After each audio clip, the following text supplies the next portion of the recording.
Bret Baier joined us now, chief political anchor of Fox News, special report. He's got a book coming out. It's great. It's called To Rescue the American Spirit, Teddy Roosevelt and the Birth of a Superpower. Bret, first off, this has been, out of all the things that you've covered, that we've been on the air together about, what makes this feel so different since the Charlie Kirk assassination? Well, I tell you, Brian, it's just profound in that it's had this reverberation across a ton of communities, you know, not just here in the U.S., but around the world. And, you know, I mean, you see these vigils continuing.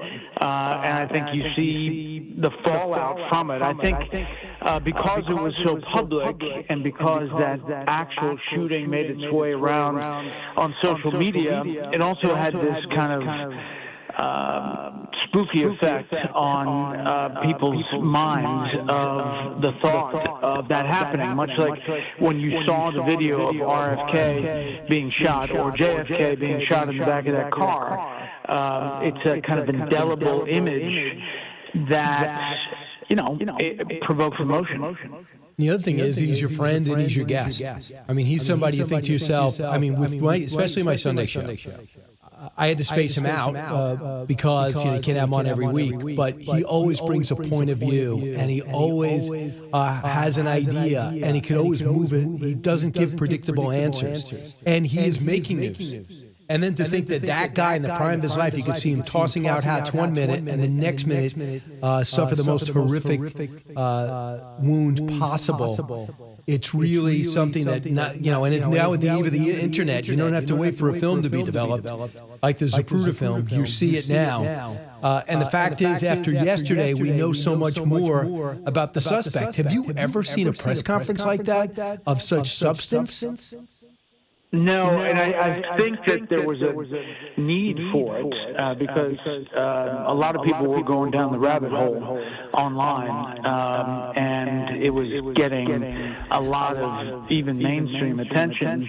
And not to say that this investigation is finished or that there aren't other pieces of this or somebody couldn't have supported him, et cetera, but some of the theories out there were getting out there, and I think that was part of the reason they got so detailed in some of the evidence that they had. That thread text message with his boyfriend who's transitioning, I think was probably the biggest moment. I don't think there's any doubt about it. Here is Jeff Gray yesterday, the Utah County DA, cut 12. Robinson's mother explained that over the last year or so, Robinson had become more political and had started to lean more to the left, becoming more pro-gay and trans rights oriented. In one conversation before the shooting, Robinson mentioned that Charlie Kirk would be holding an event at UVU, which Robinson said was a stupid venue for the event. Robinson accused Kirk of spreading hate. When asked why he did it, Robinson explained there's too much evil and the guy, referring to Charlie Kirk, spreads too much hate. He went on to say, I had enough of his hatred. Some hate can't be negotiated out. But yet I'm watching other channels and other pundits say we're still looking for a motive. He just told you the motive in his own words. He said everything except for say it out loud. He put it on print. In one it was a written letter, the other some text messages. Is it pretty clear we have the motive? Yeah, I've seen that where it's like we don't have a motive yet. Well, what was that reading of the probable cause and the indictment, if you will? It was all motive. It was hatred for him, you know, his belief that Charlie Kirk was spreading hate. It was, you know, he felt that this was the time. He planned it for a week. In his own words, that is the motive. I mean, it's right there. And the other thing is that even today, after all of that, there are still outlets that are saying this kid is from a MAGA family, and he was really a conservative who grew up in a gun culture, and that's the problem. It's baffling, and, you know, I guess you can only say it so much. Right. Douglas Murray echoes your thoughts. Listen to him last night, cut 24. These are the same people who talk about misinformation and disinformation and much more. They're the ones doing that at the moment. It's very clear to anyone who looks at this what the ideology of Charlie's assassin was. It's been clear for days. Of course, those people on the left who've been lying about conservatives for recent years, smearing and defaming conservatives, calling everyone a fascist and a Nazi, now they say, let's not talk about this, or let's pretend it's both sides. And did you see today, some of those same people who've been doing that were saying, look, there's violence on both political sides. Look at the attack on Governor Shapiro's mansion. They didn't mention that the person who attacked Governor Shapiro's mansion was a left-wing Palestinianist activist. Yeah, he was going after him because he was Jewish.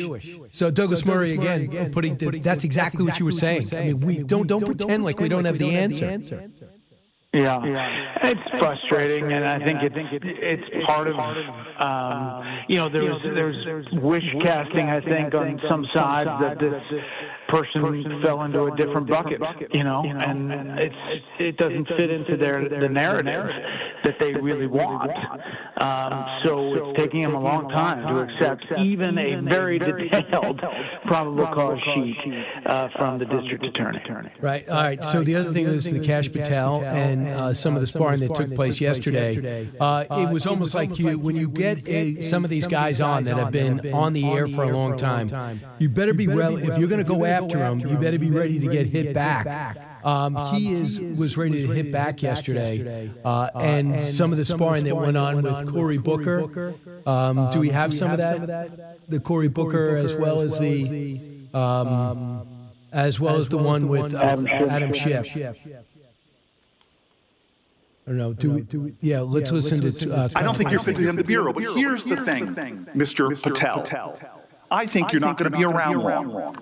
I think this might be your last oversight hearing. That rant of false information does not bring this country together. If you want to work on bringing this country, it's my time, not yours. My God. If you want to talk about dividing this country, it is my time. You on your social media posts that tear this country apart. Sir, you don't tell me my time is over. The people in New Jersey tell me what my time is. You can't lecture me. You can tell me my time's over. You may be the target guy, but I am not afraid of you. I'm not afraid of you, which was probably the most interesting statement after that. But you've seen a lot of hearings. This wasn't usual. Typical. This wasn't Christopher Wray. Let's just say that. Traditionally the FBI director in that mold is very quiet and just takes it and moves on, doesn't say anything.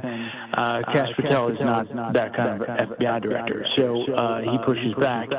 And listen, obviously we've seen Senator Booker in big moments try to make a big moment. His speech on the Senate floor, the Spartacus moment. There's multiple times. I think the Adam Schiff exchange was kind of really interesting, and in that, Adam Schiff is a focus of some of the investigation of Crossfire Hurricane and what came out of the House Intelligence Committee, and some of that in that exchange came out from Kash Patel. Seems good. Just lastly, I think it's also important to bring up what you did last night. You had Senator Fetterman and Senator McCormick on, and that is like an old-fashioned Republican and Democrat.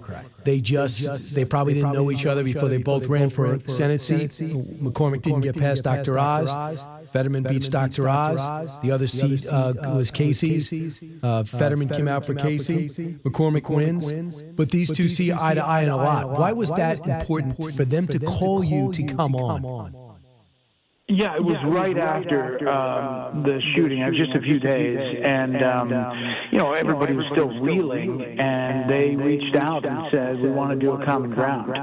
And I've had both of them on individually with other senators on common ground, so they knew the format, and they wanted to come on together as the senators from Pennsylvania. they wanted to express this message that we need to talk to each other differently. We need to. I thought Fetterman was really pretty eloquent, about not going down the fascist Hitler road, about saying the left part of his party has been lost, but extremism that gets to violence, no matter what it is unacceptable. So we gave him extra time and wanted to have that conversation. I think it was good. It was good, but there really is nobody. He was Cinema and Manchin, and you had Manchin on yesterday too. His book is really insightful. He also talks about you in his book. They called up Bret Baier and says, "I'm telling everyone, I'm not voting for this massive bill." And Bret Baier was so surprised when he came out and said, "I'm against it. I'm out." And he writes that in his book. But besides them, they were kind of a relief because I didn't know how they were going to react to anything because they had to be sold. They were looking to see what's best for the country. And we really have on the left right now. You really have only Senator Fetterman. Yeah, Fetterman is like Manchin with a hoodie, and he's the one who's doing a lot of the reaching over. There's a few that are doing a lot of bipartisan things, but when push comes to shove, they kind of go to their corners. I think there's a hunger for more of that, what we saw last night, and we'll see. We'll see if it develops before 26. All right, Bret. When is your book coming out? October 21st, drops October 21st, and you can pre-order now. BretBaier.com is one of the spots where it has all the links. But I'm excited. It's funny. You've done all these book tours, and in the wake of Charlie Kirk, we're having all these meetings about security and everything else. But I'm excited to get out there and talk about Teddy Roosevelt. Yeah, I know you're going to be stopping in Jacksonville, so I know they love you, and they'll be looking forward to getting you there. Over in northern Florida. Bret Baier, thanks so much. Best of luck. Pick it up to rescue the American spirit. You can't get it yet, but have it land in your inbox or at your house on publishing day.